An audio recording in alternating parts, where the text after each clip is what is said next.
Hello everyone, সবাই কেমন আছো? আশা করি সবাই ভীষণ ভালো আছো। তো আজকে এই গরমের মধ্যে আমি বানাবো খাসির পাতলা ঝোল।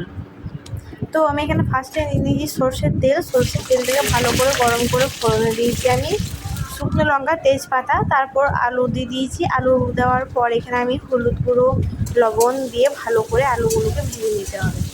ফার্স্টেই আলুগুলোকে ভেজে নিতে হবে ফোড়নের মধ্যে, কারণ ফোড়নের যে ফ্লেভারটা না সেটা আলুর মধ্যে ঢুকবে।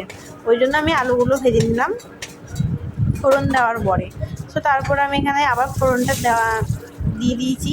এরপর দিয়ে দেবো পেঁয়াজ কুচিটাকে ভালো করে একটু ব্রাউন করে ভেজে নিতে হবে। এরপর দিয়ে দেবো টমেটো কুচি দেওয়ার পর একটু ভালো করে ভেজে যখন পেঁয়াজটা আর টমেটোটা ভাজা ভাজা হয়ে যাবে তারপরে মশলা অ্যাড করতে হবে। মশলার মধ্যে দিয়েছি জিরের গুঁড়ো, ধনের গুঁড়ো, লবণ আর হলুদ গুঁড়ো আর লঙ্কার গুঁড়ো, কাশ্মীরি লঙ্কার গুঁড়ো দিয়েছি। এরপর আদা রসুন বাটা, কাঁচা লঙ্কা বাটা দিয়েছি, আর হ্যাঁ সিলে বাটা জিরে বাটাও দিয়েছি। তারপরে এখানে মশলাটাকে ভালো করে কষিয়ে নিয়ে মাটনটাকে দিয়ে দেবো।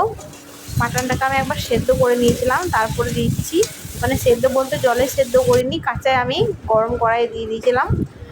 তাহলে যে একটা স্মেল আসে খাসির সেটা আর আসবে না, ওই জন্য।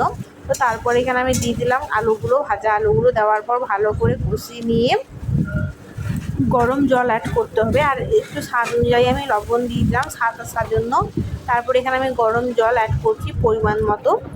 গরম জল অ্যাড করার পরে আমি ভালো করে আর একবার মাংসটাকে নাড়াচাড়া করে প্রেসার কুকারে দিয়ে দেবো। 2-3টে সিটি পড়লেই আমি বন্ধ করে দেবো, তাহলে খুব ভালোভাবে পারফেক্ট মাটনটা আলুটা সেদ্ধ হয়ে যাবে। সো ভিডিওটা তাহলে কেমন লাগলো অবশ্যই কমেন্টে জানাবে, আর এরকম গরমের মধ্যে পাতলা ঝোল করে খাবে, খুব খুব ভালো লাগবে। তো এরকম রেসিপি দেখার জন্য আমার চ্যানেলটাকে অবশ্যই সাবস্ক্রাইব করে পাশে থাকবে, বেল আইকনটা অন করে দেবে। আমি যখনই ভিডিও দেবো তোমাদের কাছে ফার্স্টে যাবে। কমেন্ট করে জানাবে যে ভিডিওটা আমাদের কেমন লাগলো। এরকম নতুন নতুন রেসিপি দেখার জন্য অবশ্যই চ্যানেলটাকে আমার সাবস্ক্রাইব করে পাশে থাকবে। সো দেখা হচ্ছে নতুন কোনো ভিডিওতে। ভালো থাকবে, সুস্থ থাকবে সবাই, টাটা।